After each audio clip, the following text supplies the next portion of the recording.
भगवान के स्थूल स्वरूप का ध्यान करो। भगवान के सूक्ष्म शरीर का ध्यान न कर सको तो स्थूल शरीर का ध्यान करो। सूक्ष्म शरीर क्या है? प्रत्येक प्राणी पदार्थ में ठाकुर जी एक सम रूप से व्याप्त है। सबके अंदर भगवान निवास करते हैं और भगवान धाम में भी रहते हैं। परिकरों के साथ दिव्य धाम में भगवान निवास करते हैं। मंदिर में ठाकुर जी बैठे हैं, इनका ध्यान नहीं आता। मान लो मंदिर वाले ठाकुर जी का ध्यान नहीं आता। साकेत धाम में बैठे भगवान का ध्यान नहीं आता। परिकरों के साथ बैठे हुए ठाकुर जी का ध्यान नहीं आता है। राज बिहारी सरकार का ध्यान नहीं आ रहा है। फिर क्या करना चाहिए? जो आपके आंख में दिखे उसी को भगवान मानो। यही स्थूल स्वरूप का ध्यान करना। पर्वत दिखाई दे तो यह समझ लो भगवान की हड्डियां हैं। नदियां दिखाई दे तो भगवान की नस है। बड़े बड़े वन में बड़े बड़े पौधे वृक्ष दिखाई दे तो भगवान की अलका बली बाल समझ लो। जो कुछ भी संसार में दिखाई दे सब ठाकुर जी का कोई न कोई रूप है। ऐसा समझ करके सबको प्रणाम करो। श्री राम में सब जग जानी, करो प्रणाम र्योर जुगबानी। ऐसा करते करते होता क्या है?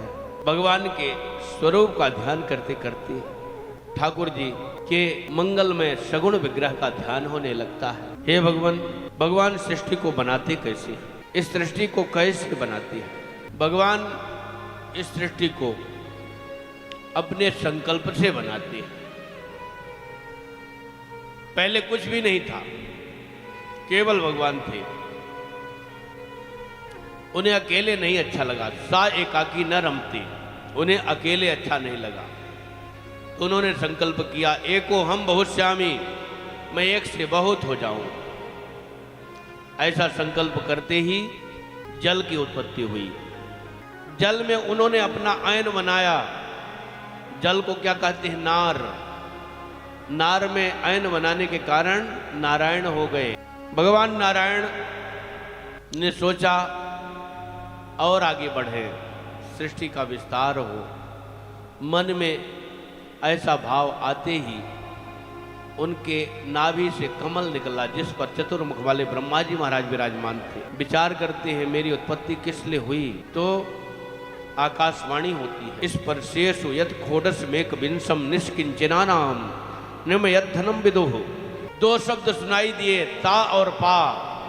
वर्णमाला के सुरामा और 21वें शब्द को सुनकर के, ता और पा को सुनकर के तप करने लगे और तप करते करते उनका तमोगुण और रजोगुण नष्ट हो गया।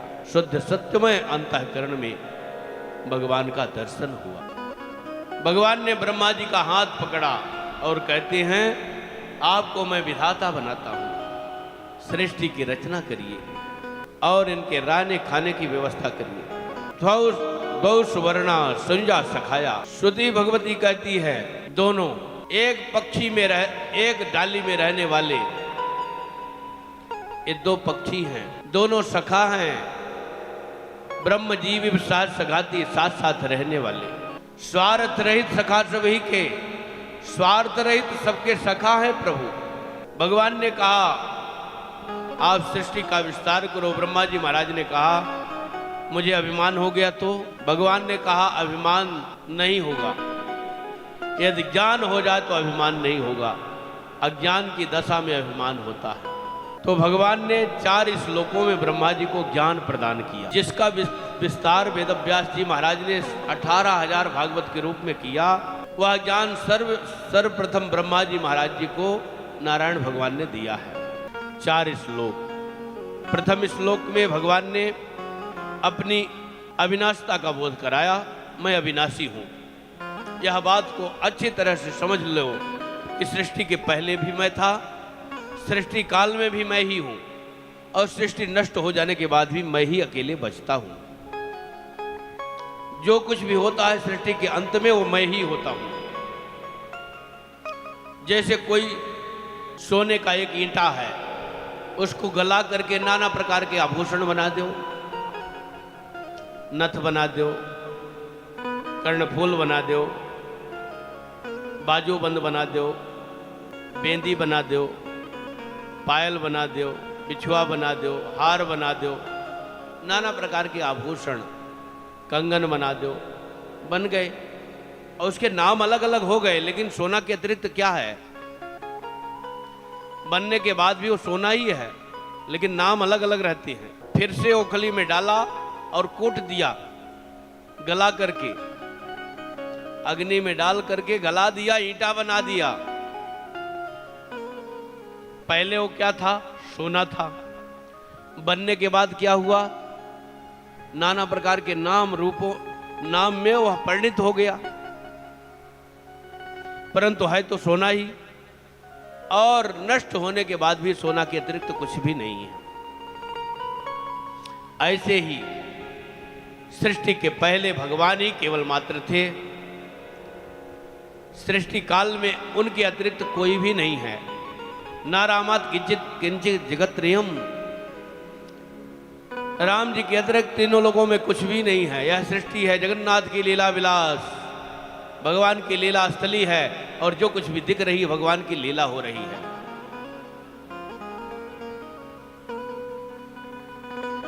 नाना रूपों में, नाना नामों से, संज्ञा से सुशोभित यह सृष्टि परमात्मा का स्वरूप है।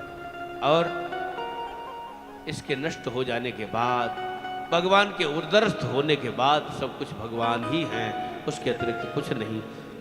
ऐसा बोध प्रथम श्लोक में भगवान ने श्री ब्रह्मा जी महाराज जी को कराया। दूसरे श्लोक में माया की प्रबलता बताया। नहीं में है और है में नहीं। माया मतलब क्या होता है? मां माने नहीं, या माने जो नहीं है उसमें है का बोध कराना, यही माया है। भाई अंधेरे में आपने किसी रस्सी को देखा और आपने समझ लिया सर्प है। क्या वो सर्प है क्या? लेकिन अंधेरा होने के कारण वो दिख रहा है कि सर्प है। आप मान लेंगे और वहां से निकलेंगे नहीं, भयभीत हो जाएंगे।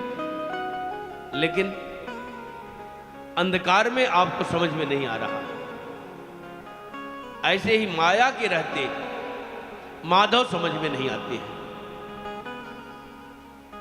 और माया दूर हो जाए तो, जब हरि माया दूर निवारी, नहीं तह रमा न राजकुमारी।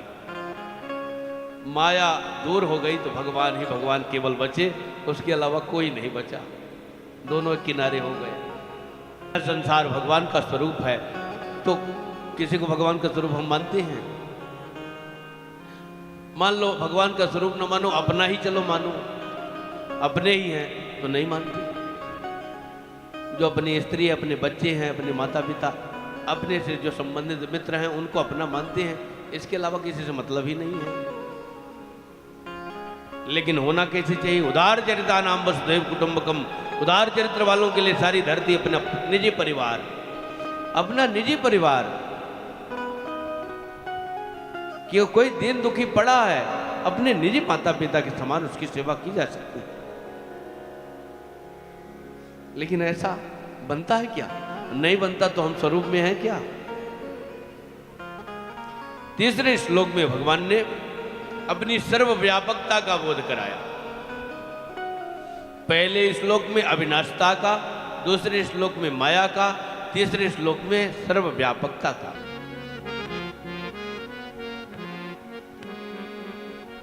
मन को बस में कैसे किया जाए? आपने बताया कि भगवान का नाम लो, भगवान का नाम कहो, भगवान का गुण गाओ और गुण सुनो। परंतु इस मन को, जो तीसरी बात है, मन से चिंतन करो, तो मन को बस में कैसे किया जाए? जैसे आप मंदिर में गए पूजा करने के लिए, पंडित जी ने कहा फल चढ़ाओ, तो आपने फल चढ़ा दिया। फूल चढ़ाओ तो फूल चढ़ा दिया, वस्त्र चढ़ाओ वस्त्र चढ़ा दिया, द्रव्य चढ़ाओ द्रव्य चढ़ा दिया।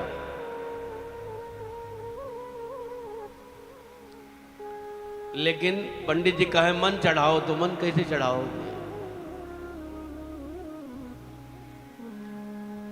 कह दे मन चढ़ाओ तो मन कैसे चढ़ाओगे?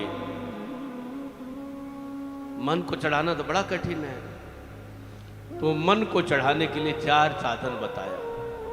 मन को कैसे वश में किया जाए, तो इसके लिए 4 साधन बताया। जितासनो जित श्वासो जित संगो जितेन्द्रिय स्थूले भगवतो रूपे मन संधारे धिया।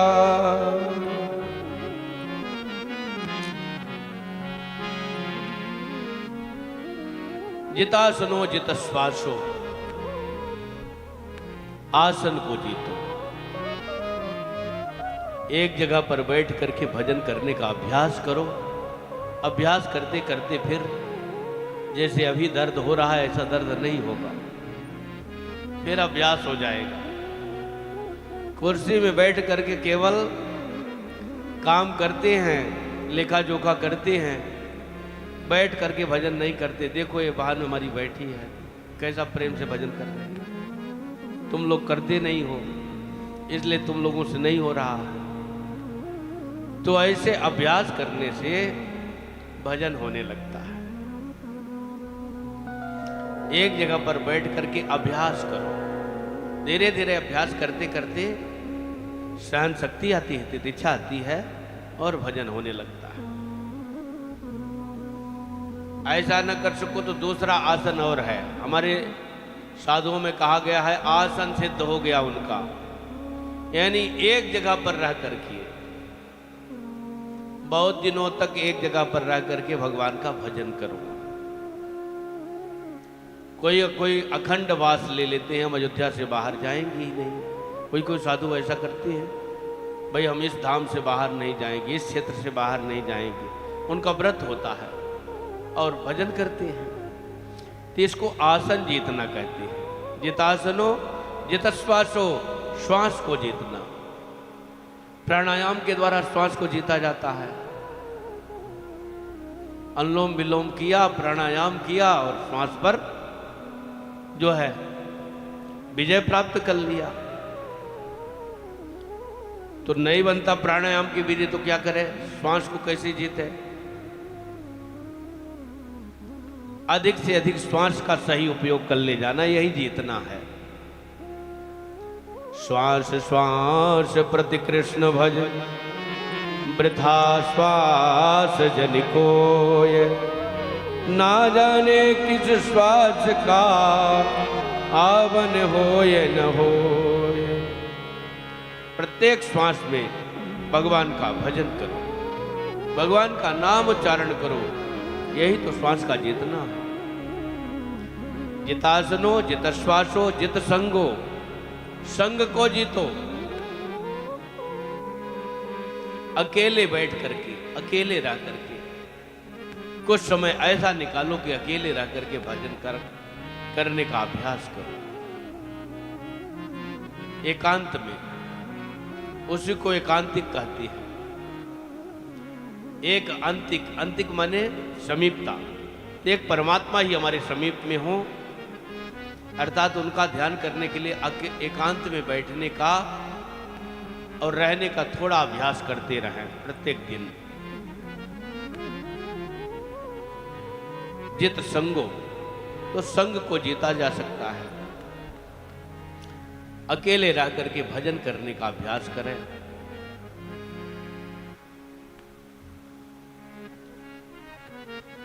संग को न जीत सके तो किसका साथ करें? अच्छे पुरुषों का साथ करें। उपजय बिन से जान जिम का पाए को संग सुसंग। जैसे अच्छा संग पा गया तो अच्छा ज्ञान आ गया, बुरा संग पाए तो बुरा संग आ गया। ये बेचारा मन बहुत अच्छा है, जैसे संग मिलता है वैसे रंग चढ़ता जाता है। इसलिए इसको अच्छा साथ कराते जाओ, इसको अच्छा रंग चढ़ता जाएगा। इसमें कोई बुराई नहीं है, ये बुरा बन जाता है संग पा करके। इसलिए हम देखते हैं एक से बुरे व्यक्ति बहुत अच्छे हो जाते हैं। जीवन में देखने को मिलता है कि बहुत गलत काम करते थे लेकिन अच्छा काम करने लगे। सबका उपकार सोचते हैं, भजन करते हैं, सबकी भलाई में लगे रहते हैं और तीर्थ करते हैं, संतों की सेवा करते हैं, अच्छे कामों में लग गए हैं। जीवन में बहुत बुराइयां थी लेकिन उनको छोड़ करके अच्छे काम में लग गए। तो हुआ क्या? संग के प्रभाव से। तो जित संगो, संग जी तो अकेले रहो और अकेले न रह सको तो अच्छे लोगों का साथ करो। सताम संगो ही भेषजम, संतों का साथ करो। संतों का संग क्या है? औषधि है, भव रोग की औषधि है। संसार में, संसार का जो रोग लग गया है, संसार के जो दोष हैं, उसको दूर करने के लिए औषधि के समान साधु सेवा, साधु संग है। हे भारत, हे सर्वात्मा, मरने वाले को 3 काम करना चाहिए। श्रोतव्य कीर्तितव्यस्य, भगवान के बारे में सुनना चाहिए। भगवान के विषय में सुनो। कोई भी भगवान की चर्चा करता हो, प्रेम से सुनो। पहले सुनने की भक्ति है। प्रथम भगत संतन कर संगा, संतों के संग में बैठो तो भगवान की कथा सुनने को मिलेगी।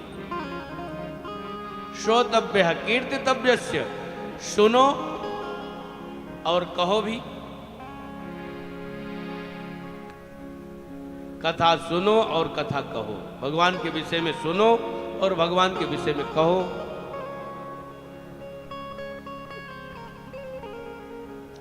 भगवान का कीर्तन सुनो, भगवान का कीर्तन करो। भगवान की कथा कहो, भगवान की कथा सुनो। 2 बात हो गई। तीसरी बात है स्मर्तव्यम, स्मरण करो। जो कहा जाता है, सुना जाता है, उसका प्रभाव चित्त में पड़ता है और सोते समय भी याद आता है। इसलिए भगवान के विषय में कहेंगे, सुनेंगे तो भगवान का चिंतन होता रहेगा। आप यहाँ 7 दिन तक रहोगे, कथा सुनोगे, सरजू स्नान करोगे, कीर्तन करोगे, संतों का दर्शन करोगे, धाम का दर्शन करोगे। जाने के बाद याद ना आए ऐसा हो नहीं सकता है, याद आती रहेगी। तो भैया संसार का तो हम जीवन भर किए हैं, अब हम अपना जीवन को प्रारंभ कर दें, अपने जीवन की नई शुरुआत करें कि भगवान के विषय में हम सुनेंगे, कहेंगे और जब कहेंगे, सुनेंगे तो तीसरा काम अपने आप होगा, स्मरण अपने आप होता रहेगा। आइए भगवत स्मरण, भगवान के चरणों में हम एक पद प्रस्तुत करें। भजन ठाकुर जी के चरणों में हम